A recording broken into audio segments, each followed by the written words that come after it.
Hello friends, welcome to my channel. நம்ம இந்த வீடியோவில் என்ன பார்க்க போகிறோம் பார்த்தீங்கன்னா, டெங்கு காய்ச்சலோட காரணங்கள், அறிகுறிகள், உணவு முறைகள் பற்றி தான் நம்ம இந்த வீடியோவில் பார்க்க போகிறோம். பார்க்கலாமா?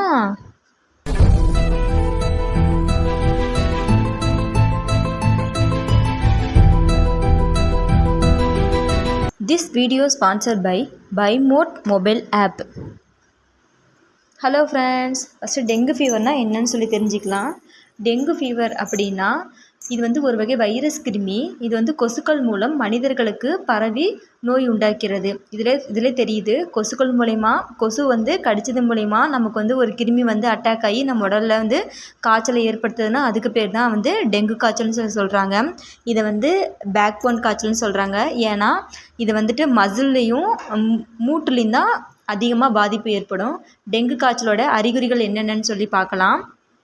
ஃபர்ஸ்ட் ஒன் பார்த்திங்கன்னா, தொடர் காய்ச்சல் இருக்கும். திடீர்னு அதிகரிக்கும், திடீர்னு கம்மியாகும். நெக்ஸ்ட்டு பார்த்திங்கன்னா, தலையின் பின்புறத்தில் பார்த்தோன்னா திடீர்னு வலி இருக்கும். விழியின் உட்புறமாக வலிக்கும். உடல் வலி, தசை, எலும்பு வலி இருக்கும். களைப்பு, குமட்டல் இருக்கும். தொண்டையில் புண் இருக்கும். எச்சில் வந்து முழுங்க முடியாமல் வலி இருக்கும். உணவு சுவையில் மாற்றம் இருக்கும். டேஸ்ட்டே நமக்கு தெரியாது என்ன சாப்பிட்டாலும்.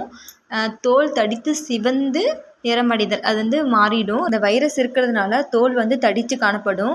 2 நாட்களுக்கு மேலாக முட்டி, முழங்கால் வலி இருக்கும். திடீர் வந்து தீவிர உடல் வலியுடன் குளிர்காய்ச்சல் இருக்கும். இந்த மாதிரி சிம்டம் இருந்துச்சுன்னா உடனே நம்மளுக்கு வந்து டெங்கு ஃபீவர்னு சொல்லி நம்ம வந்து கன்ஃபார்ம் பண்ணிக்கலாம். நெக்ஸ்ட்டு பார்த்திங்கன்னா, டெங்கு காய்ச்சல் முன்னெச்சரிக்கை நம்ம என்னென்ன பண்ணணும் அப்படி சொல்லி பார்க்கலாம்.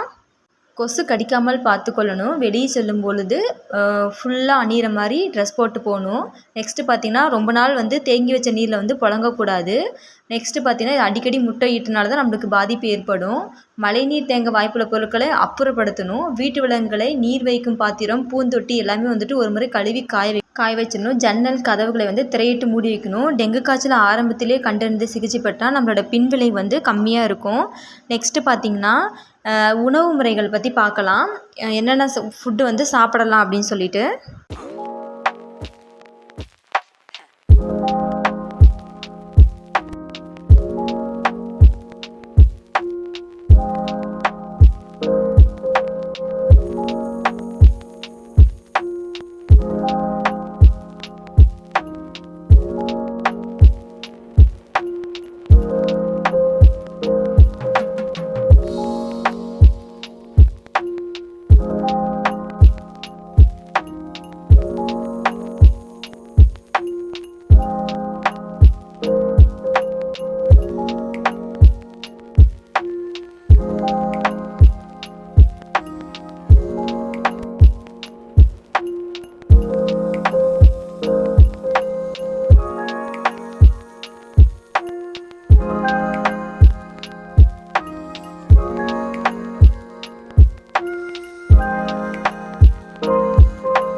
Thanks for watching.